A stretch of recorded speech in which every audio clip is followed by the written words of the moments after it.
Assalomu alaykum hurmatli talabalar. Darsimiz o'zbek adabiyoti. Bugungi mavzuyimiz eng qadimgi adabiy yodgorliklar, qadimgi mif va afsonalar, qadimgi qo'shiq va lirik she'rlar haqida.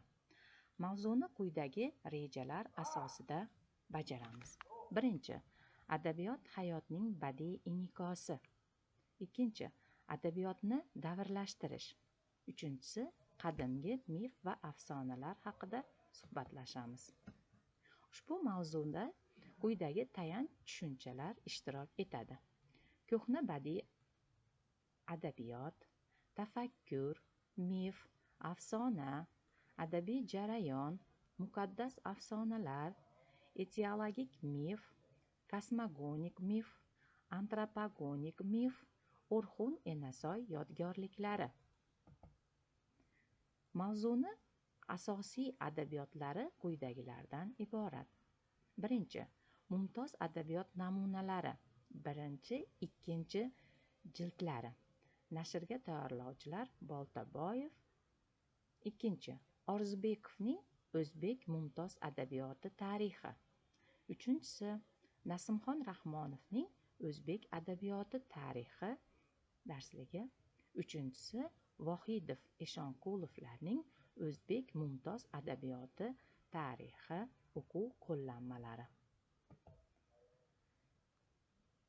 Rahim Vohidov, Husniddin Eshonqulov O'zbek mumtoz adabiyoti tarixi o'quv qo'llanmalarida quyidagicha davrlashtiriladi. O'zbek mumtoz adabiyotini quyidagi asosiy taraqqiyot bosqichlariga bo'lib o'rganish maqsadga muvofiqligini aytadilar. Birinchi, eng qadimgi adabiy yodgorliklar, 10-12 asrlar adabiyoti, 13-asr va 14-asr boshlaridagi adabiyot, 14-asr o'rtalaridan 17-asrgacha bo'lgan adabiyot, 17-asrdan 19-asr o'rtalarigacha bo'lgan adabiyot. Ma'lumki, mif sodda qilib aytganda olamning yaratilishi, insoniyatning kelib chiqishi, shuningdek xudolarning, qahramonlarning paydo bo'lishi, ularning faoliyati haqidagi badiiy, sodda va ko'pincha g'alati ko'hna badiiy tafakkur mahsuli bo'lgan parchadir.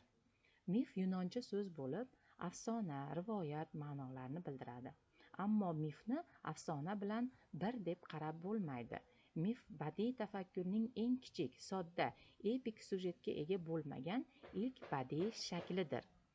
Mif adabiy jarayonning birinchi bosqichi hisoblanadi, yoki quyidagi ta'rif mif bilan afsonani yanada yaqinroq, aniqroq farqlashga, ular o'rtasidagi ayirmani yanada tushunarliroq qilib ko'rsatishga xizmat qiladi. Ya'ni, miflar biz hozirda afsona deb ataydigan muqaddas rivoyatlar xarakterini qabul qiladi. Mif bilan afsona o'rtasidagi farq tushunarli. Mif tafakkurning beixtiyor shaklidir. Afsona esa ongli ijodning mahsuli hisoblanadi. Miflar muqaddas afsonalar adabiy jarayon tushunchalarini kengroq tushunishni talab etadi. Insoniyat mif yaratishni maqsad qilib qo'ymaydi, balki ma'lum kultlar, udumlar, urf-odatlarni bayon qilish natijasida miflarning ayrim turlari kelib chiqadi. Ular ko'proq totemistik miflarga, etiologik miflarga tegishlidir. Badiiy adabiyotning ilk ko'rinishi, og'zaki shakli mifdan boshlangan. Mif qaysidir xalqlarda yozma shaklda saqlanib qolgan bo'lishi ham mumkin. Mif ibtidoiy insonning fikrlash darajasini ko'rsatuvchi omil hisoblanadi. Ibtidoiy inson o'zini tabiiy olamdan aniq ajrata bilmagan. Shu bois tabiiy obyektlarga o'z insoniy xususiyatlarini ko'chiravergan. Tabiiy obyektlar inson kabi hayot kechiradi. Insoniy his-tuyg'ulari bor, ongli, ma'lum maqsadga yo'naltirilgan xo'jalik faoliyatini yuritadi deb bilganlar. Miflarning quyidagicha turlari mavjud. Birinchi, etiologik miflar. Ular ismlarning, udumlarning, buyumlarning paydo bo'lishi, yaratilishi haqidagi miflardan iborat. Ikkinchi, kosmogonik miflar.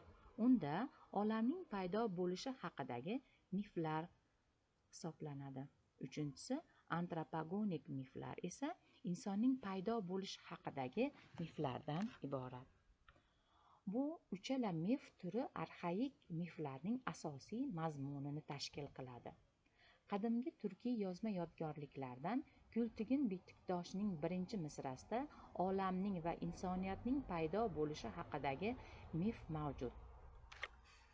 Unda uza ko'k tangri asra yag'is, yer qilintunta akin ara kishi o'g'li qilinmas, kishi o'g'lunta uza achum apan bo'min qag'an istami qag'an olurmuş. Oluripan Türk badumin alın torusun tuta birmiş. İta birmiş ita birmiş. Yuqorida ko'k osmon, ostda qora yer qilinganda ikkovining orasida inson bolasi yaratilgan. Inson bolasi ustidan ota bobom Bo'min Xoqon, Istamin Xoqon o'tirganlar. O'tirib turk xalqining davlatini, qonun qoidalarini ushlab turgan, rioya qilganlar deb ushbu mifda keltirilyapti. Qadimgi turkiylar yerni ona, osmonni ota deb tasavvur etganlar. Gultigin Bitikdoshidan olingan ushbu parcha kosmogonik mifning namunasi hisoblanadi. Bilge Xoqon Bitikdoshining boshlanmasida ham aynan ana shu mif takrorlanadi. Yodgorlikning boshlanmasidagi mif turkiy eposlarining boshlanmasida ham uchraydi.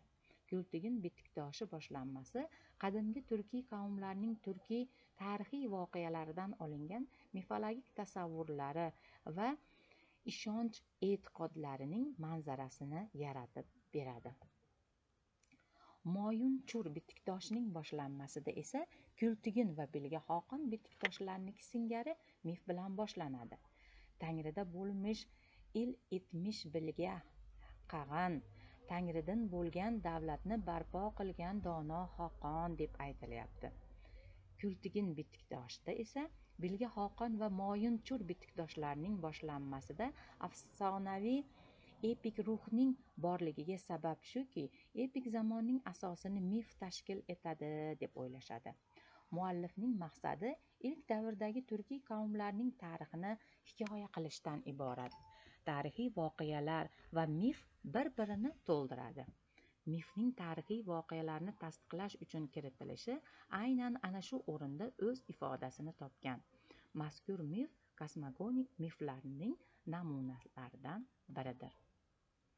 Urxun Bitikdoshlarida sharqdagi ko'p xalqlarda tarqalgan to'fon haqidagi mif singari motivlarga ham duch kelishimiz mumkin. Unda quyidagicha bayon etiladi. To'fon haqidagi mifning motivi insoniyatni to'fon orqali qirib tashlash haqida xudolarning qarorlaridir deb o'ylaydilar. Xudolarning bu qaroriga sabab insoniyatning gunohkorligidandir deb hisoblashadi. Shumerlarda Bobil xalqiga to'fon haqidagi mif deyarli bir xil. Musoning ibtido kitobida to'fon voqeasi ma'lum. Insoniyatni yer yuzidan qirib tashlash uchun vosita faqat suv emas, boshqa vositalar ham bo'lishi mumkin deydilar. Masalan, Avestoda qahraton qish sharq mifologiyasidagi to'fon singari vazifani bajaradi. Hormuz yaqinlashib kelayotgan qattiq sovuq yer yuzida jamiki tirik jonzotni qirib tashlashi haqida Yemani ogohlantiriladi.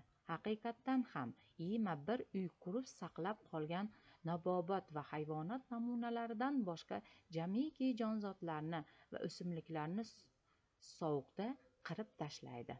Ana shu sovuq qirib tashlaydi. Avestoda bu qirg'inning sababi nima edi? Zardush aytadiki, Yemaning gunohkorligi tufayli insoniyat abadiy yashash huquqidan mahrum bo'ldi deb hisoblashadi. Bugungi mavzuyimiz ana shulardan iborat edi. E'tiborlaringiz uchun rahmat. Savollaringiz bo'lsa, bemalol berishingiz mumkin.